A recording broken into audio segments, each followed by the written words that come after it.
For years, EA Sports dominated the football scene until some other dudes just decided enough was enough. To get into the video game market though, they needed a strong pull, someone they knew would be able to sell the game to millions of people worldwide. They also required investments into the company as well. And lucky for them, they got a football GOAT who was ready to do both.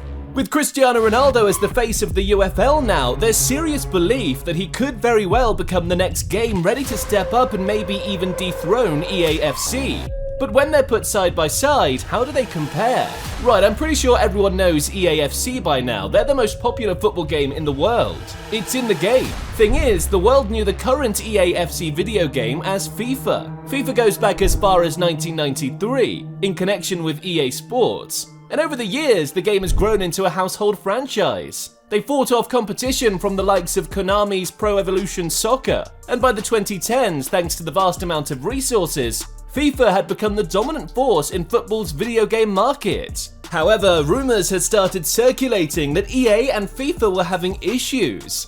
EA wanted to expand the game, and the truth is, they didn't need FIFA anymore. I mean, they were already popular, and had kind of outgrown the brand. Couple this with FIFA asking to double their license price from over $300 million, and in the end, the split was official. FIFA and EA split, and EA immediately went into action. EAFC was created. See guys, this split did more than just separate two brands. It opened a loophole Ronaldo and his team wanted to exploit. Just touched on how EA and FIFA had been the dominant brands for years, and having the kind of monopoly they had in the market put them in a sweet spot. What this means is that they weren't exactly forced to make any changes to the game like the fans wanted, or proper upgrades to the game, and that's because they knew that in the end the consumers, me and you holding that controller, would still end up purchasing that year's edition. To be honest, this assumption isn't wrong. When you look at the options out there, they remained the best compared to the others, but all of that could change pretty soon. How did the UFL get into the game? They are developed by Strikers Incorporated.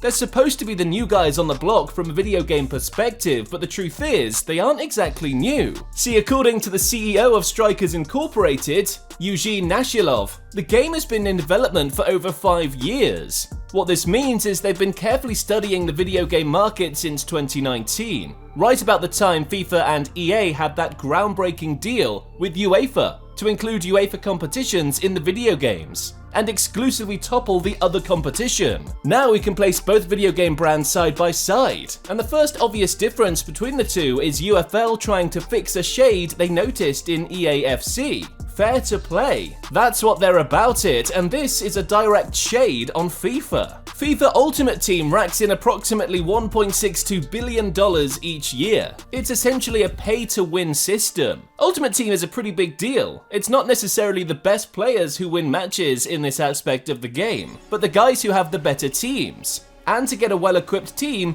you just have to spend more. It's that simple. The UFL is trying to avoid that, break off this scope and base the game on skill levels alone. This is one of our core principles, essential for everything we do. We believe that our players' success should not depend on the number of in-game purchases or the value of donations they make, but on their gaming skills, experience, and mastery. You will never be obligated to purchase anything in UFL to achieve high ranks and remain competitive. Wait, so what this guy is saying is that to become successful in the game, it all comes down to how good you are with the controller, and how well you know how to play. The fair-to-play concept also means that we will regularly add new features, updates with no mandatory payments or yearly fees.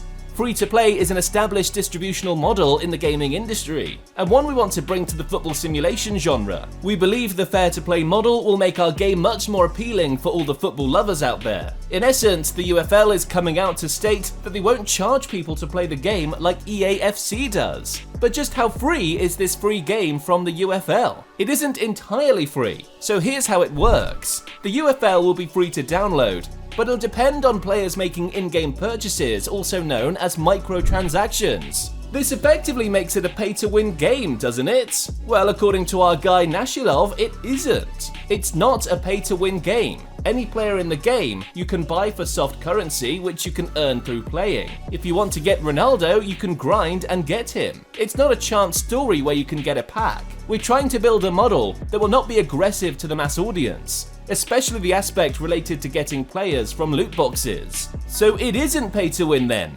Got it. The soft currency term will be explained in two forms later on in the video, but from what Nashilov has said so far, there are two things to take out. On one hand, this concept sounds moral, like they're trying to start a video game revolution and want to play by the rules. But on the other hand, it's important to understand why EAFC charges in the first place. As much as people might not want to admit, it's addictive. Playing Ultimate Team gives a new experience. You get to build chemistry with Team Squad and partner with people in creating teams. The general interface and idea behind it have been so successful that the pay to get in system stays because in the end there's value for it, at least to a certain extent. On the part of the UFL, their idea of a free-to-play game should excite users worldwide. But for example, looking at eFootball, there's a wide belief that a major reason the game is free-to-play is because they're trying to get as many people playing the game as possible. What this means is that if they were as popular as EAFC, it wouldn't be free to play. Looking at it from this angle, there's a possibility that a major reason why the UFL is making the game free to play is to attract people to it. Still comparing the two, there's another key aspect to both games that determines which is better. Ultimately, it all comes down to the gameplay.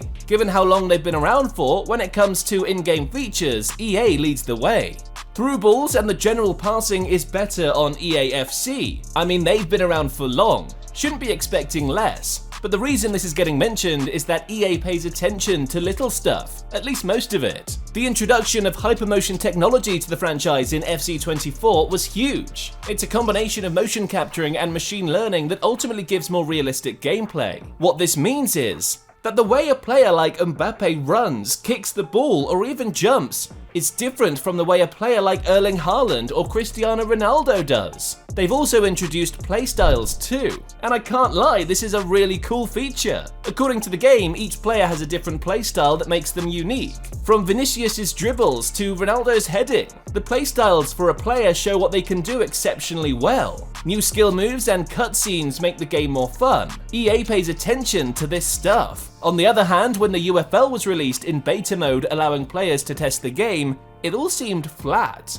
For starters, it's very similar to what eFootball does. The playstyles are generic and the minor differences in both games make it major. Take for instance the appearance of players. On EAFC, players like Jack Grealish have distinct features that set them apart. The low socks and the hairband. On UFL though, from shoulder down it's all generic. Kind of sad too because when the game got released it promised a whole lot. There are a few observations with the UFL that make it seem pretty basic. In EAFC for example, there's a unique commentary that follows each shot or action taken in the game. On the part of UFL though, the commentary on the game is very generic too. Licensing also seems to be an issue as well, something that's affected both EAFC and the UFL. On the part of EAFC, breaking with FIFA means they've lost out on a slight bit to a couple of teams in the game. In the upcoming FC25 edition, it's already been announced that the licensing for the two Milan teams in Serie A, Inter Milan and AC Milan, won't be available on the game. To the UFL, they struck a deal with FIFPro, which means licensing should be available to a certain extent, but they've announced they won't be hosting the Brazilian Serie A or the Saudi Pro League, meaning players like Neymar and N'Golo Kante won't be available. While they've also struck a couple of deals with teams like West Ham and Bayer Leverkusen, not all Premier League teams are expected to be available. We're halfway through and I just realized something. Some of you haven't subscribed to Mr. Football yet.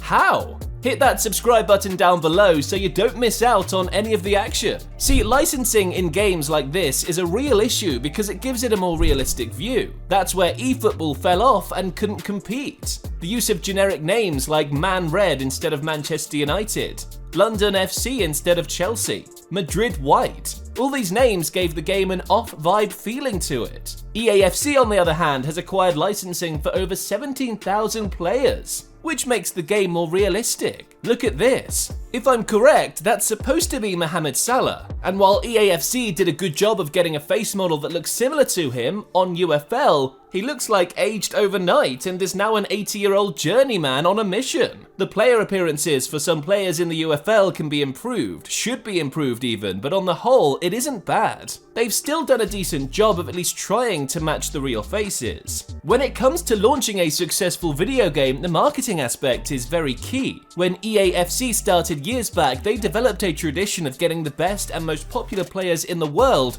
as front covers for the video game. For FC25, it's Hey Jude.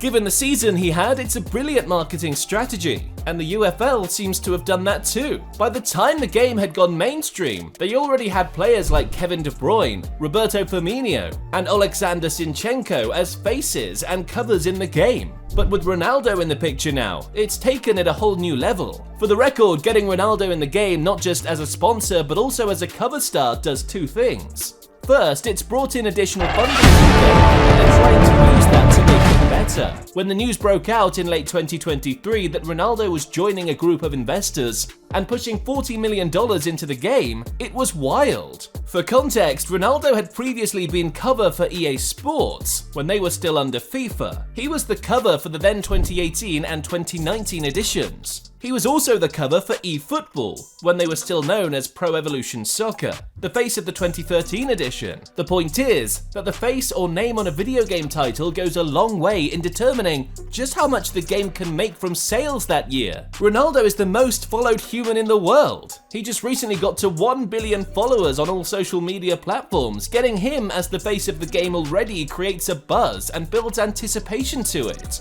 And that's the second thing it does. It's leverage for the UFL to advertise the game. When EA Sports dropped the announcement video for FC25 back in July, it had 510k likes on Instagram. 1 year earlier, UFL posted the announcement video of becoming the latest addition to the game, and that video alone had 524k views on the same platform. Not quite the same outreach on YouTube, with EA's announcement trailer video getting 11 million views, but I'm sure you get the idea. That the UFL can afford some sort of global outreach because they've got a marketing strategy in Ronaldo being able to bring in a pull. In terms of how the game will be played, the UFL has some major news, which in the end seems really cool. Rather than release the game every year as EAFC does, the UFL's plan is to bring out one edition and then update it frequently. Sound familiar? Yeah, that's what eFootball does. The motive behind this on their part is simple. If a player like Kylian Mbappe has a very average first half of the season, by the time the update comes out, you can expect him to lose a couple of features. And on the other hand, if some unknown random or mid-tier player has a decent half season, by the time the update comes out, you can expect that player to turn out with new feature updates. The idea seems cool. It's a breakout from EAFC's tradition of using player ratings for the game throughout the entire game and leaving it at that. Going head-to-head between the two, while EAFC uses cards, the UFL will be different. There are regular promos and events on EAFC that introduces new cards to the game. As the year progresses, these ultimately get better boosts and allow the game's meta to evolve. Bringing this in comparing the two, the type of cards you've got to represent the abilities of the squad you've got. Now, cards can be gotten either by opening packs or by trading with other players. On the UFL though, it's different. Users can unlock special skins for the players on their team, but it doesn't affect their stats or performance at all. So what's the essence of the skins then? Well, this one is from a visual representation angle. The skins make squads look diverse, and getting these skins requires the user to have played the game to a certain extent, not just buying cards as is the case on EAFC. The skins also help in earning CP and RP much faster, meaning a user who's played the game and has a rare version of Ronaldo can get in-game rewards and match bonuses much faster too. You might be wondering what CP and RP are. It's unique to the UFL. That's how in-game progression works. The CP, which stands for currency points, goes hand in hand with the RP, reputation points. Players can use the earned CP to buy new players, but high-level players also require a certain level of reputation points to be unlocked. EAFC uses in-game currency points which are earned while playing the game, and FC points are gotten from microtransactions. While the UFL's process is similar to EVO's, Evolutions on EAFC, but the difference between the two here is that unlike EVO's, the user doesn't have to wait for a player to meet the requirement to get a new EVO. What happens instead is every player can be leveled up over time and get assigned new skills and traits. So how do you get players on both games? Well, for EAFC, that's the core of Ultimate Team. The transfer market is honestly the main essence of EAFC. It's from here users can get new players to add to their squads. When opening a pack, it's always one of two things. Either you get a player that can be traded in the live transfer market, or get a player that's untradeable. Notice how I said it's a live market. And that's because anyone who's played Ultimate Team knows the market is always evolving. The prices are more or less like a modern cryptocurrency market. It fluctuates based on new releases and multiple factors too. In the UFL, however, while there is a store where users can purchase players for their teams, the big difference is that it isn't a live market system. The value of the players in the market on the UFL doesn't change, and users can both buy and sell them for the same price whenever they want with in-game currency. Truth is, guys, the UFL is trying to become a competitor in a market that's been dominated for years now by EAFC. The idea of a free game as opposed to EA's pay-to-win system is neat, but ultimately, or at least for now, EAFC still has the upper hand by a margin. When the beta version of the UFL came out, while there were some excellent features, a couple of loopholes like the realism in the game, player faces, ratings, and the overall skill-based gameplay were noticed. And for a game looking to take down a competitor that's been in the market for years, it full-on has to be perfect. They've definitely got to fix in-game glitches like penalties being too hard to score. Some of them just look off. Either that, or they're trying to replicate some of the craziest penalties ever. Click the next video to see the top 25 funniest penalty moments in football.